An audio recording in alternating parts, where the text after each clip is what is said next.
शमशानपुर गांव के एक पंडित जी अपनी पत्नी और बेटी से परेशान हो जाते हैं। उन लोगों को वो उसी गांव में छोड़ के दूसरे गांव में आ जाते हैं। एक गांव था सुंदरपुर। उस गांव की मठिया बहुत दिनों से खाली हुई थी। मठिया के लिए वो गांव वाले एक पंडित ढूंढ रहे थे। तभी उस गांव में वो पंडित जी पहुंचते हैं और गांव वालों से बोलते हैं कि ये मठिया के पास कौन रहता है। गांव वाले उनसे कहते हैं कि हम लोग किसी पंडित के इंतज़ार में ही थे, अच्छा हुआ जो आप आ गए। क्या आप इस मठिया पे रहेंगे बाबा जी? बाबा जी झट से तैयार हो जाते हैं क्योंकि अब वो मन बना कर आए थे कि अपने घर वापस नहीं जाएंगे। बाबा जी को नहीं पता था कि उनके साथ यहाँ क्या होने वाला है। वो झट से तैयार होते तो गांव वाले उनसे कहते हैं कि बाबा जी आप अपने पास फ़ोन रख लीजिए, अगर कभी कोई दिक्कत हो तो हम गांव वालों के पास आप फ़ोन कर देना, हम सब आपके साथ हैं। पंडित जी कहते हैं मुझे कुछ नहीं होगा, मेरे पास कौन आएगा, मेरे पास कोई नहीं आ सकता, इंसानों को तो छोड़ो भूत भी नहीं आ सकते मेरे पास। हंसते हुए पंडित जी उन गांव वालों को निश्चिंत होकर वापस जाने की बात कहते हैं। सारे गांव वाले चल जाते हैं। पंडित जी वहाँ थोड़ी देर विश्राम कर रहे थे और उन्हें बहुत तेज़ नींद आ जाती है। थकान की वजह से जब वो सो जाते हैं तो उन्हें किसी की आने की आहट सुनाई देती है। तभी वो जब आँख खोल के देखते हैं तो एक शहरी लड़की उनके सामने आकर खड़ी थी। उस लड़की को प्रसाद ले जाकर देते। वो लड़की कहती नहीं, मैं प्रसाद नहीं खा सकती हूँ। बाबा जी जब उससे पूछते कि प्रसाद खाने में क्या हर्ज है, तो वो लड़की कहती बाबा जी आज मेरा व्रत है तो फिर मेरा व्रत खुल जाएगा।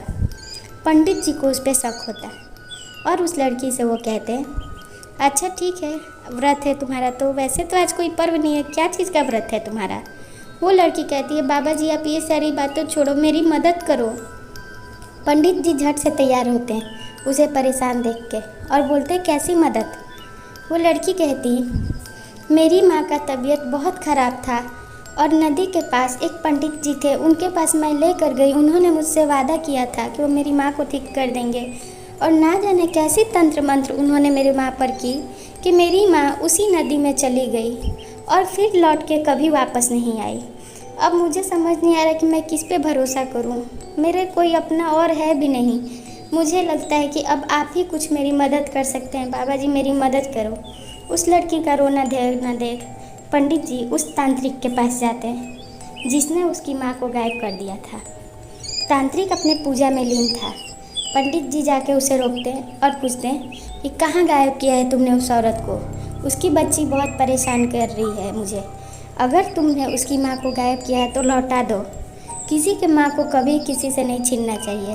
वो तांत्रिक हंसता और कहता मूर्ख पंडित, जा अपने घर की पत्नी और बेटी को बचा ले, अगली बारी उनकी है। तुझे लगता है कि जो लड़की तेरे पास गई थी वो साधारण थी? वो मेरी भेजी गई हुई पिशाचिनी थी। अब तक तो तेरे गांव में पहुंच ही रही होगी तेरा रूप लेके, तेरे बच्चियों और तेरे पत्नी को गायब करने के लिए। ये बात सुन पंडित जी जल्दी से परेशान अपने गांव की ओर भागते। गांव जाते हैं तो उनकी पत्नी और बेटी तैयार होकर कहीं जा रही थी। उन्हें वो रोक लेते और कहते कि तुम लोग कहाँ जा रही हो?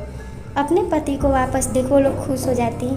उनकी बेटी कहती पिताजी हम लोग आपको ढूंढने जा रहे थे। एक लड़की आई थी, वो बोल रही थी कि तुम्हारे पिता की तबीयत बहुत ख़राब है और वो किसी और से शादी कर रहे हैं तभी वो बचेंगे, इसलिए हम लोग ऐसा सज धज के जा रहे थे ताकि आपके शादी में हमें कोई शामिल होने दे और हम लोग आपका शादी तोड़ सकें। पंडित जी उस चुड़ैल के सारे छलावे के बारे में अपनी पत्नी और बेटी से बचाते और उन्हें बचा लेते। वो लोग समझ जाती और बहुत घबराती। डर के उनकी बेटी बैठ जाती और कहती पापा अगर आज आप नहीं आए होते तो हम लोग उस चुड़ैल के छलावे में आगे रहते। फिर पंडित जी अपना गांव छोड़ के कभी नहीं जाते और खुशी खुशी रहने लगते। ऐसी कहानी के लिए चैनल सब्सक्राइब कर वीडियो को लाइक कर दें।